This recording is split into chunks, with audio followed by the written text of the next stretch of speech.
দর্শক, আমি এখন রয়েছি বাউফল উপজেলায় পটুয়াখালী ২ সংসদীয় আসনে। এখানে কিন্তু বেগম খালেদা জিয়ার অসুস্থতা জনিত কারণে কিন্তু আসলে এখানে দোয়া মোনাজাত সহ বাউফলের যে উপজেলা বিএনপি রয়েছে তারা কিন্তু বিক্ষোভ মিছিল করছেন। কারণ যে মনোনয়ন রয়েছে সেই মনোনয়ন বঞ্চিত যারা রয়েছেন তাদের পক্ষ থেকে কিন্তু আসলে মনোনয়ন বঞ্চিতদের পক্ষ থেকে মনোনয়ন রিভিউ করার জন্য তারা বারবার আবেদন জানাচ্ছেন। আমরা স্থানীয় নেতাদের সঙ্গে কথা বলতে চাই। আজকে এই প্রোগ্রামটা কেন করছেন? কি আজকের প্রোগ্রাম, আমাদের এই আন্দোলন, আমাদের এই প্রতিবাদ মিছিল বিগত দিনেও চলছে, ধারাবাহিকভাবে চলতেছে।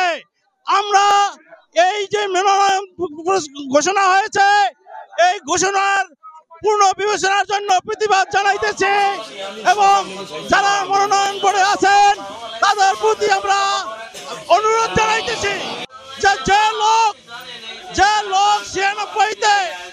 96তে আমাদের ধানের শীষের প্রার্থীর বিরোধিতা করেছেন তার মনোনয়ন আমরা মানি না, মানব না। দ্বিতীয়ত হইল এই যে পরের মনোনয়নে 2008 সালের নির্বাচনে আমাদের মনোনয়নের ধানের শীষের মনোনয়ন তাকে দিয়েছেন, তার বিরুদ্ধে তিনি স্থান নিয়েছে, তার বিরুদ্ধে তিনি আওয়ামী লীগের প্রার্থী আনারস মাকড়া নির্বাচন করেছেন। আমরা এই নমিনেশন মানতে পারি না। বাউফলের বিএনপির সর্বস্তরের জনগণের একটাই দাবি, মনোনয়ন বোর্ডের কাছে, তারুণ্যের অহংকার তারেক রহমানের কাছে, যে আমরা এই মনোনয়ন কোনোভাবে মান্য নিতে পারি না। ধন্যবাদ আপনাকে। আমরা আরেকজন নেতার সঙ্গে কথা বলতে চাই। আসলে আপনারা কিভাবে আপনারা কেন আজকে এই যে তারেক খালেদা জিয়ার অসুস্থতার জন্য দোয়া মোনাজাত শেষে কেন বিক্ষোভ মিছিল করছেন? আমরা বাউফলে যে মনোনয়ন দেওয়া হয়েছে, যাকে মনোনয়ন দেওয়া হয়েছে সে আওয়ামী লীগ করেছিল।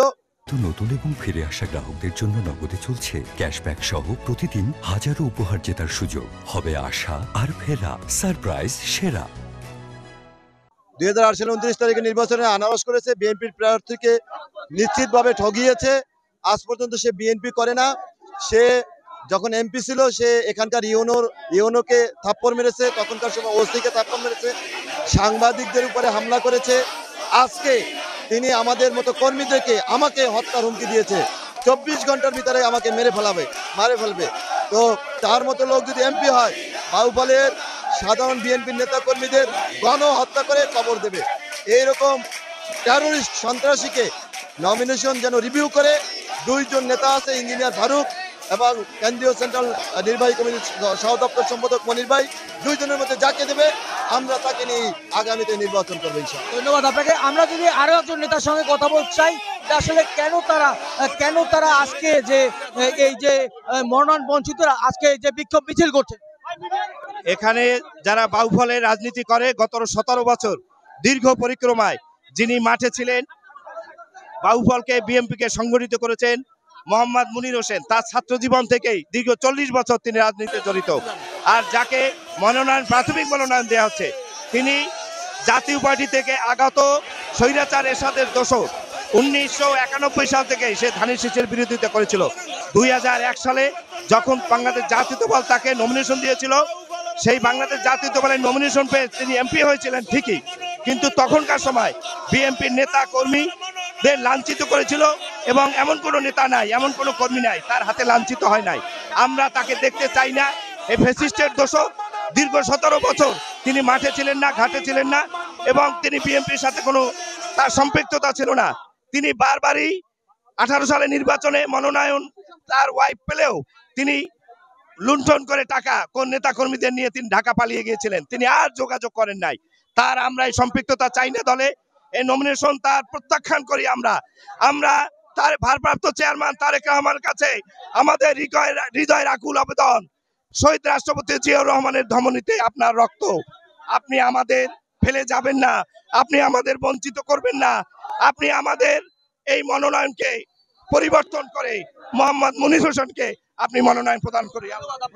ধন্যবাদ আপনাকে আপনাকে যদি আরো একটু জানিয়ে রাখতে চাই যে আসলে বিএনপির পক্ষ থেকে উপজেলা বাউফল 2 সংসদীয় আসনের উপজেলা বিএনপির পক্ষ থেকে কিন্তু বারবার মনোনয়ন রিভিউর যে আবেদন করেছিল সেই পরিপ্রেক্ষিতে কিন্তু সেই সমস্যাগুলো তারা চিহ্নিত করেছেন এবং তারা বারবার বলছেন যে ক্ষমতাসীন দলের বিভিন্ন সময়ে যাকে মনোনয়ন দেওয়া হয়েছে তিনি কিন্তু বারবার সেই মনোনয়ন যারা বঞ্চিত তাদেরকে উপেক্ষিত করে বারবার তিনি বাহুবলের যে বিএনপিকে কলঙ্কিত করেছেন এমন প্রার্থীকে তারা মনোনয়ন দেওয়ার রিভিউর আবেদন জানিয়েছেন।